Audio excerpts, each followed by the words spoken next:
په نامه د خدای چې لوی بخونکی او مهربانه دی. ډېر عزتمند صدر محفل شفیع لالا دلته موجود د عوامي نیشنل پارټۍ د ضلع ملکند صدر اجاز خان او د هغه د کابینې ملګري دلته راغلي د بابا د فکر د سوچ د خدای خدمتګارۍ د تسلسل درنو پښتنو سپینګیرو مشرانو امزو لورونو ګلالو بچو زه اول خو ستاسو د ټولو په عمومي توګه او بیا په خصوصي توګه د خپل رور موز خان مشکور یم چې نن دا موقع جوړه کړه چې په دې خپل زوړ ځای د دعوې ځای زما او ستاسو د پښتنو د ټولو په دې ځای دا غونډه جوړه کړه او ما له دا موقع راکړه چې زه دې تاسو ته مخامخ شم او یو څو خبرې وکړم. شفیع لالا خو ووې خو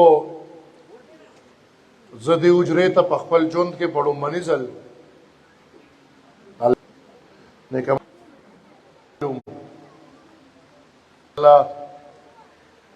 څنګه چې ما په خپلو خبرو کې وویل نو دا خو زموږ خپل ځای دی تر مرګه پورې به راځو. په دې فخر ملاویږي ماته دا یو جذب چې دا د اغیارو دپاره ازغې دی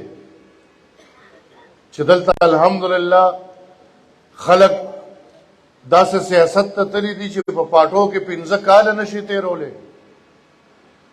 او دلته الحمدلله په څلورم پشتونه 100 کلن تاریخ او دا عقیده چې انشاءالله 100 کاله به نور هم دغسې تېرو. دا هغه پښتو ده چې په دې کور کې ده. نن د رات خان بابا د نیکمل بابا تسلسل د ولی خان نوسې او د نیکمل خان نوسې اوږه په اوږه چې یو بل ته ولاړ دا د اغیارو دپاره ازغي دي او دا هغه نقطې دي چې د قیوم خان نه راواله د عمران نیازي پورې هر چا دا ارمان یوړو قبر ته وړي به چې عوامي نیشنل پارټي م ختم کړه. زه ورته په هر ډګر او په هر میدان دا ویم چې عوامي نیشنل پارټي چا جوړه کړې نه ده. دا د پښتون قوم د خدای خدمتګارو پارټي ده او د چا پلار نه وینم چې دا پارټي دې ختمه کړي.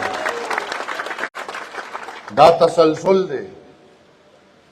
ټیک شوه زموږ لارې به ونیولی شي په الیکشنو کې به زموږ مخې ونیوي په سیاسي توګه به زموږ مخه ونیوي په پارلماني توګه به زموږ مخه ونیوي خو انشاءالله چې تر څو دا دنیا وي تر څو پښتو وي تر څو پښتانه وي او کلمه ویل کېږي نو انشاءالله د باچا خان د خدای خدمتګارو د ولی خان او د هغې مشرانو ذکر به په دې خاوره کېږي او هم د دې سرې ټوپۍ د لاندې به انشاءالله دا ذکر کېږي. دا ارمانونه ډېرو خلکو یې وړل. نن چې دا موږ یو آغاز وکړو زه راځم تاسو نه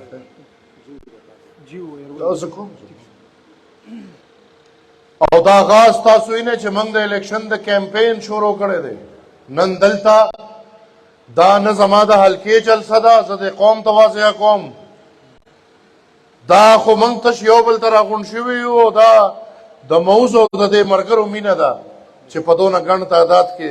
ګنې هغه د نوښار هغه صیب ته دونه خلک کېنولو وي راشه پر روان حکومت کې دی وزیر اعلی را روان دی منگ دا حلقو پسطا جلسے شروع کری دی عوامی نیشنل پارٹی واحد پارٹی دا تاسو ہی نے چاہے دا خپل امیدوارانو اعلان کرے دے نور سوک نہیں دی تیار انتخابات ہوتا اسے گپ لگے گئی دا چې څوک وایي چې درېیو میاشتو الیکشنو کې زه دې ته وایم ستاسو امیدواران خو اعلان کې که نه خپل د حصې کار خو کې که نه یو پارټي م نشته واحد عوامي نیشنل پارټي ده چې د خپلو را روان د الیکشن د امیدوارانو اعلان یې کړی دی او انشاءالله په میدان دي موږ به کلي په کلي کور په کور د پښتونخوا هر ګوټ ته ځو د باچا خان بابا پیغام برسو کم چې موږ ته د مشرانو نه وي زه به د فخر په عظمت او فقیرۍ کوم تل به د شان ته د شاهانو ټیټ تندي ساتم په ما د ټول جهانه ګران فخر افغانه بابا هر څه چې کېږي ستا یادونه به ژوندي ساتم موږ د حکومت والا نه یو نه موږ د حکومتو لالچیان یو په څلورم پشت کې خپل قام ته ښایو موږ خو لالچ لرو د ځان نه لرو د خپل قام لرو موږ خو لالچ لرو د خپلې خاورې لرو ګرانو وروڼو مشرانو موږ چغې ووالې د باچا خان بابا نه واله تر دې وخت پورې چې په دې خاوره جنګ د اسلام او د کفر نه دی پښتون من حیث القوم مسلمان دی نو چې یو قوم من حیث القوم مسلمان دی په هغې قام کې د اسلام او د کفر جنګ د کمې راغی موږ ټول الحمدلله دا زه هر ځای کې ذکر کوم دا نور قومونه وګورئ موږ پښتانه عقیدتمند مسلمانان یو په خپل خدای خپل رسول په ژوند او کوشش کوو هر پښتون چې د رسول الله په ژوند قدم کیږدي او په هغې د رواني نو دا څنګه بیا د اسلام او د کفر جنګ شو چې زما سپینګیري مشران چې په خولې کلمه ده هغه د پکې شهیدان کیږي زما د قام زنانه چې د پردې لمبردار دي په دنیا کې هغې دې په بازارونو کې په هسپتالونو کې دا کم د اسلام او د کفر جنګ دی چې هغې دې پکې شهیدانېږي زما ګلالي بچي تعلیم لدې ځي چې موږ او تاسو پښتانه چې بچیم پیدا شي نو اول کار ورته په غوږ کې بانګ وایو که اولنې تعلیم پې زده کوو نو ناظرې ته یې کښېنو بیا هم د اسلام او د کفر په جنګ کې د زما بچي زما د قام بچي شهیدان کیږي او دا به کم جهادي چې هغې کې د جومات شهیدي دا به کم جهادي چې جومات کې دننه قرآن مجیدونو د الله کلام به پروتي د الله کلام د ویلو والا خلق به شهیدان کیږي زه خو دې ته اسلام نه ویم ګرانو وروڼو په دې خاوره جنګ د پاکستان د وفادارۍ او د بې وفایۍ هم نه دی موږ ټول بار بار وایو باچا خان ورته په لومړنۍ ورځ ووې چې ټیک شوه بی د هندوستان تقسیم هم نه منه خو پاکستان اوس جوړ شو راځئ چې اوس یې آباد کړو او دا هغه ډرامې نه دونه ډرامه جوړه شوه نن چې نن خو صاحب په هر چا باندې د غدار فتوا ده بس جرنیل هم غدار دی او جج هم غدار دی اول خو به تش موږ غدارانو دلته جنګ د وسایلو دی د کومو د وسایلو د خوراک دپاره چې د اسلام او د کفر جنګ په موتا نازل دی زما د بچو د نار ساتلو دپاره د خامار په شکل کې زما د بچو نوړې اړو دپاره د پاکستان د وفادارۍ او د بې وفایۍ جنګ په ما او تا شروع دی. نور دلته جنگ نشته. دلته خو ورته په لومړنۍ ورځ باچا خان وویل چې زه در سره پاکستان منم، راځه چې د پاکستان د آبادۍ لپاره کار وکړو. شرط مې دا دی چې زما قام به خود مختاري. شرط مې دا دی چې د پښتنو په وسایلو به د پښتنو حق وي. څه ور سره وکړل؟ تیار حکومت یې ورلمات کړ، قیوم خان یې وزیر اعظم کړ او په بابر یې واقع وشوه. د پاکستان د آزادۍ نه پس چې شپږ نیم سوه خدای خدمتګار د پاکستان فوج په ګولو وویشتل او شهیدان یې. ولی خان درته ودرېدلی دی د سن 73 آئین چې ملو دی موږ او تاسو په فخر کوو. که ولی خان قرباني نه وه ورکړې یو بنګلادیش به نه جوړېده،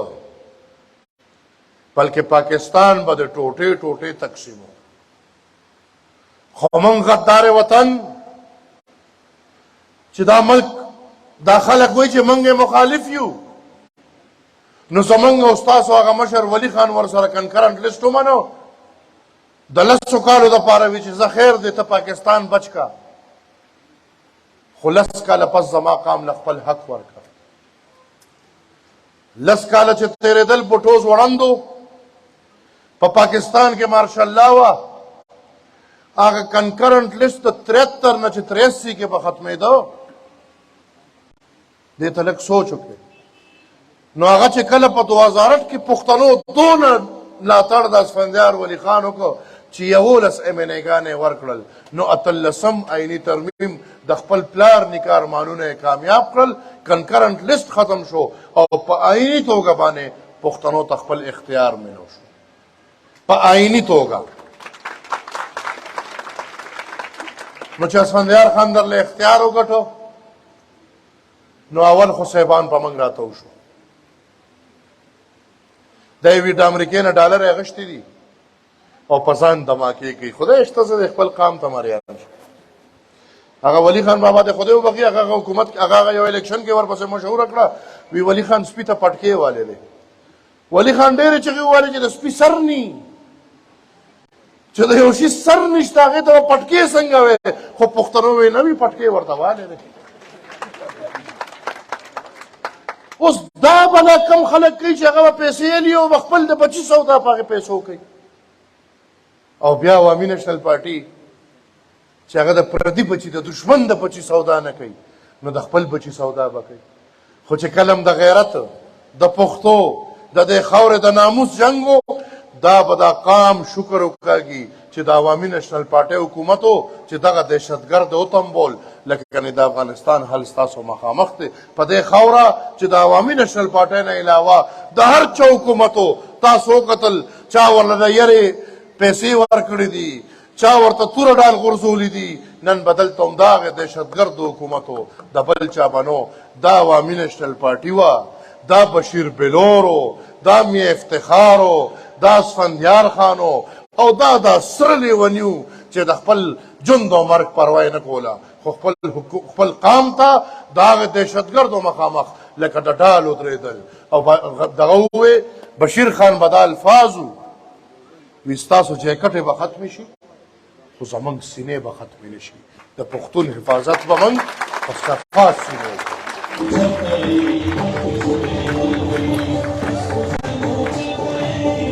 دا سړی کوم ځای دی؟ دا سړی کوم ځای دی؟ ما سره ډېره ګزاره کوله. دا خو هغه بل سړي به ساشې مشهور کړی دی، به وکړل بیا به ګانه چالو شول، بیا به ګانه بنده شوه، بیا به یې څه غولو خوړل، بیا به ګانه چالو شول. نن خو شکر دی خلک وایي ظلم ورسره کېږي، وایم د دې نه د سړیتوب کار نه شي کېدی لکه دې سړي سره چې شوی. هغه صاحب خو اوس هم وایي، هغه صاحب اوس هم دا عجیبه غل دی. زمونږ دلته کلي کې یا د سایکل په غلا کې یا چېرته د بل څه غلا کې بوځي، هغه تاڼه کې اول ورته سمبدي کلي کړي، هغه چوکه باندې سمبدي کلي کلي، نو اول خو یې په هغې پې را باندې کړي. بیا ورسره نو هغه صاحب هغه داسې غل دی چې هغه ته په جیل کې هم سوچه غوړي ملاویږي صاحب موږ ته په کور کې نه ملاویږي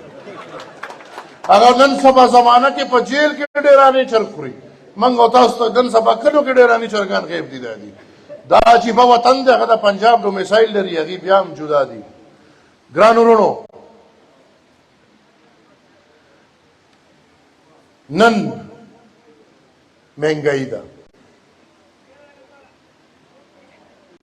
نن موږ ژوند ته حریان یو ښه خلک هغه خلک چې په سپینه جامه خپل ژوند تیر کړو د هغې ګزاره نه کېږي نو زه حق حریان یم مزدورکار انسان ته زه حق حریان یم د دیاړی ځوان ته حقیقت ته چې ژوند ډېر ګران شو او ډېر نه به هم زیات ګرانېږي د دې وجوهات ته به ځو پښتنو باچا خان بابا چې د لومړنۍ ورځ نه لګیا و او تر دې وخت پورې موږ وایو چې خپل وسایل خپل کې ستاسو را دې ټول هر څه نه چوړ په خپلو وسایلو دې د ملکنډ ضلعې ته وګورئ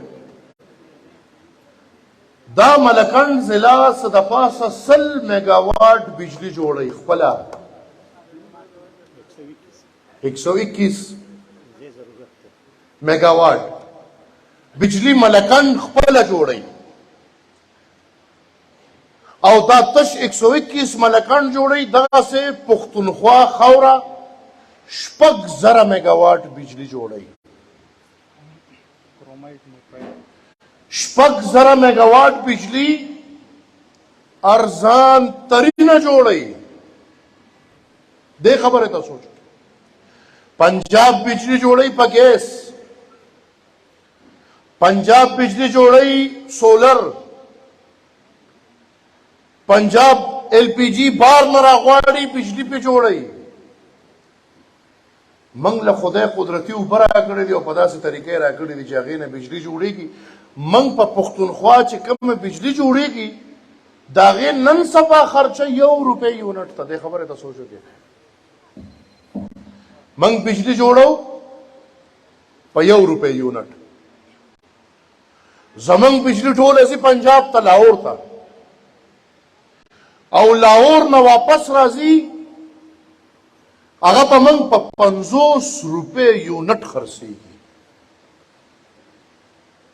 نن صاحبان لګیا دي ډسکو زیادوي دا څنګه چې زموږ پیسکو دا دفتر یې دا بجلی یادوي چې دا ناکامه شو او دا صوبو ته حواله کوي منو یې ورسره بالکل یې ورسره منو سره یې د دې ناکامتیا یې راته حواله کوي سره یې د دې قرضو یې راته حواله کوي د پښتون قام هر څه منو خو شرط په پکې دا وي چې سر کې به زما بجلی ماته حواله کوي سر کې به زما 6,000 میګاواټ بجلی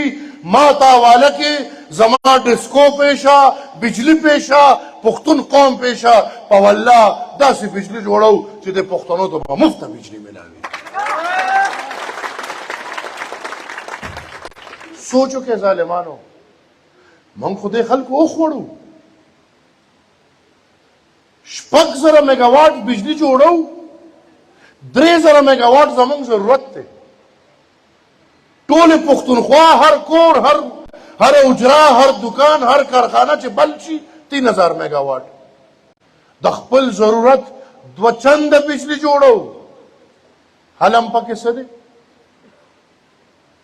اول خو وینه صاحب اول خو وینه بیا چې رام شي نو اول د درو کې په یو تار را رواني بیا کله په دوو کې راشي په یو کې ني سازي بل رامې را سره کوي او بیا بل چې راشي نو خدای شته چې بیا په چل نه پیږو نو زه بالکل د پښتون قوم د یو ترجمان په حیثیت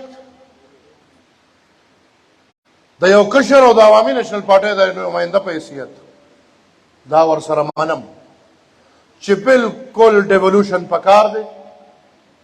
اتلسم آئینی ترمیم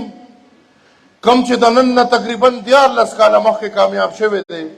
نن پورې نه پرېږدي نن پورې عمل ته نه پرېږدي مخالف یې لګیا جنګېږي په هغې منوان عمل وکړه. تشه بجلي نه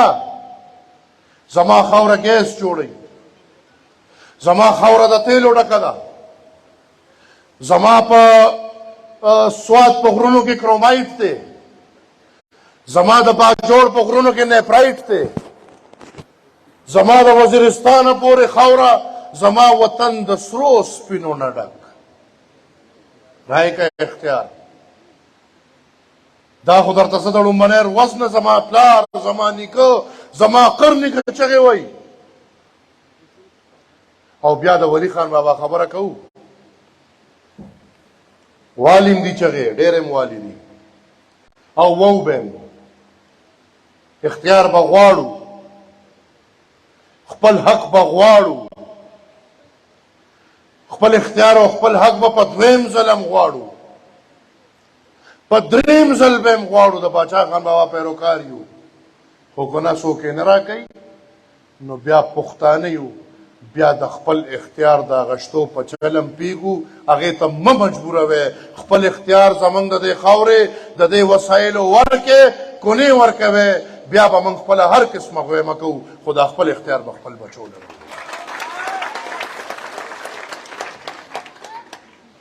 عجیبه وخت دی نن چې راوتم پرون مې د یو مشر بیان ولیدو محترم دی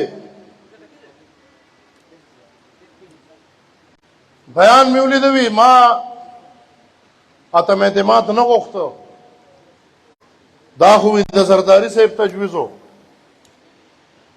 پکار ده چې دغه میډیا والا دې تپوس کړی وی چې وزارت یې دې غوښتی که نه وزارت یې دې هم نه غوښتی عدم اعتماد نه خو ځان تښتې خو چې دا په وفاق کې دی دا ښکلې وزارت یې واغېشتې او کېناستې او دلته د غل ګورنر کېنو او بیا د اغله وزیران ناستو او پښتونخوا کې د مولا نوم شرمو هر عہده هر نوکري په پیسو خرڅه شوه وزارت ته خو ښه خوشحاله وي نن لګیا وي ما د اعتماد نه غوښته دا عجیبه کار د دې له هر چل ورځي قسم په خدای چې دې له هر چل ورځي ځکه چې د هغې خو بس د اسلام په نوم سیاست دی نه قام سره څه کار شته نه حق سره څه کار شته نه څه سمې سره کار شته نه بدې سره کار شته په خپل مونځ درنه ووټلي په خپلو فریضو درنه ووټلي په خپل اودس درنه ووټلي په خپل چاردام درنه ووټلي په خپله روژه په تاسو خرڅوي چې کوم زموږ باندې فریضې دي دا ښه خلک دی بس چې سیب پړی حساب به هغه به ورکوي سیبه چې تا عدم اعتماد نه غوښتو ته خو د پی ډي ایم مشر وې ته خو د پی ډي ایم صدر وې تا سره خو ټولې غټې پارټۍ وې ته راتلې او تا د زرداري خبره منله تا وزارتو پسې هر څه کول تا چې دا 3 کاله میلیانمار چې اوښکې وې خو وزارت یې نه وې یعنې نور د مشرف ناراواله تر د نواز شریف وخت پورې تا سره وزارت وې تا ته هېڅ مسله نه وه ته ښه سورکې وې دې دغه سړی هم ډېر دغه خو دې هم څه کمقل که نه چل یې نه ورته ګنې که ته هم یو دوه وزارت یې ورکړی وې ته پسې هم دې ولاړو چې اوس ریاست مدینه جوړېږي ایمان پکار دی داسې خبرې نه دي کول پکار خپل موقف واضحه پکار دی دا نه چې ښه زما دي او بد ستا دي دا وخت د ایماندارۍ دی دې وخت کې پکار دی چې هر کس هر فکر سوچ وکړي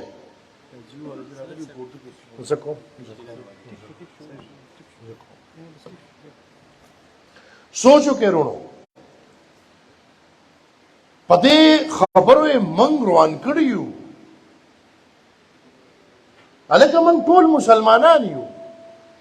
नु पसल मुसलमानों के इस्लाम पनुम सियासत चार होस्ते जखो पदे न पेगम जमंग यू मुसलमानान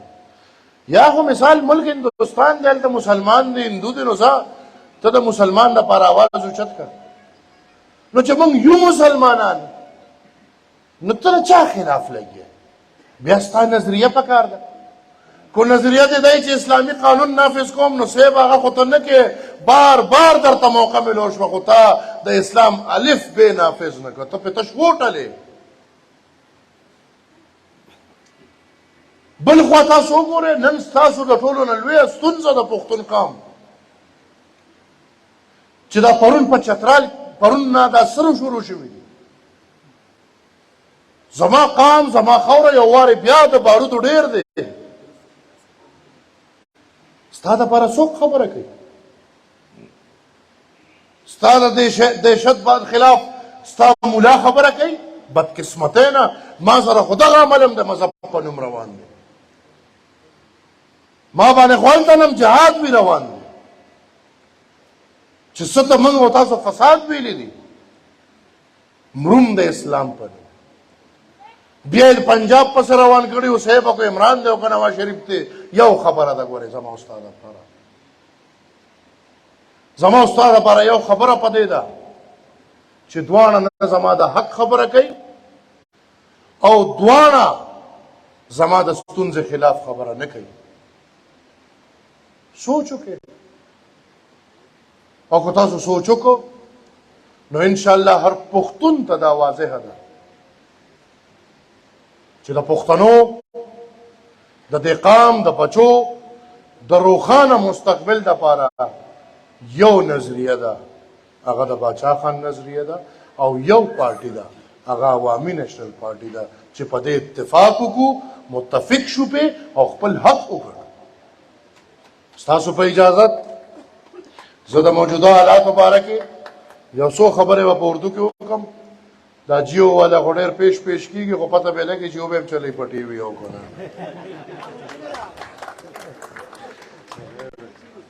मैं आज इंतहाई खुश हूं मलकंड दरगाह के इस तारीखी सरजमीन पे अपने उन काबरीन के औलाद के साथ खड़े हुए जिन्होंने बादशाह खान और वली खान के साथ अपनी पूरी जिंदगी गुजारी और मैं इंशाअल्लाह आज के इस अमल के बाद इतना मुतमईन हूं अल्लाह के हाथ में है अलबत्ता मलकंड में मुकाबला जिसका भी होगा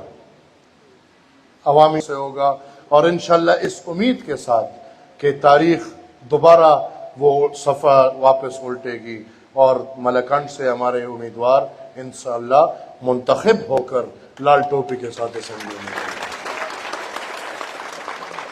इंतखाबात की बात हुई तो मैं ऑन रिकॉर्ड कहना चाहता हूं पाकिस्तान जो एक जमहूरी मुल्क है जिसका बुनियाद जमहूरियत है पाकिस्तान की सब इकाइयों की जो ज़ामिन है वो आईन है अगर आईन पाकिस्तान ना हो तो फिर पाकिस्तान भी नहीं है और कोई ज़ामिन भी नहीं है लिहाजा आईन पाकिस्तान ने जो इख्तियार अवाम को दिया है आईन पाकिस्तान ने जो चुनाव का इख्तियार अवाम को दिया है और उस इख्तियार के तले जो पार्लियामान बननी चाहिए तो मेरे ख्याल में आज मैं यहां से ये डिमांड करता हूं कि फौरी तौर पे इलेक्शन की तारीख दी जाए इलेक्शन कमीशन हो या और इदारे हो जो भी हो उनको फौरन बैठ के जल्द अज जल्द इलेक्शन की तारीख दे देनी चाहिए और इसके साथ साथ हम ये पुरजोर मुतालबा रखते हैं कि इलेक्शन की शफाफियत को मुकम्मल तौर पे यकीनी बनाई जाए। हम 2 फौजी अंदर 2 फौजी बाहर मानने को तैयार नहीं है। इस दफा हम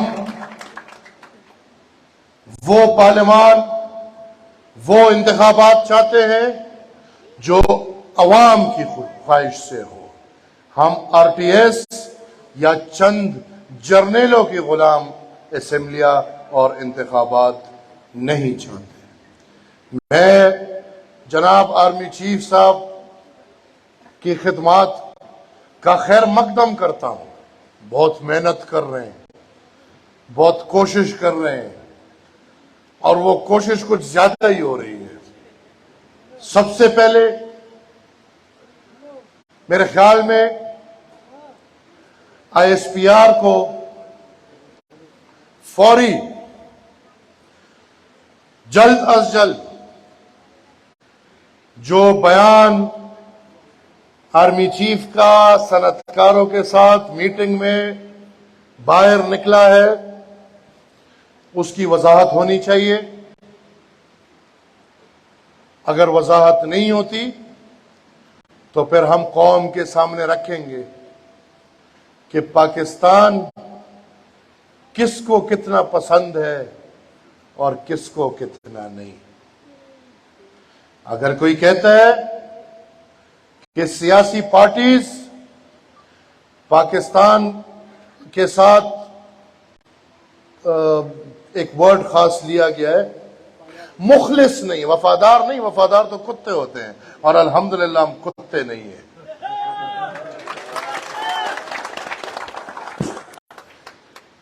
कि सियासतदान पाकिस्तान के साथ मुखलिस नहीं, फौरी तौर पे वजाहत चाहिए। हम 3 दिन का अल्टीमेटम देते हैं, फौरी तौर पे वजाहत हो, वरना हम फिर बताएंगे कि पाकिस्तान में कौन कितना मुखलिस है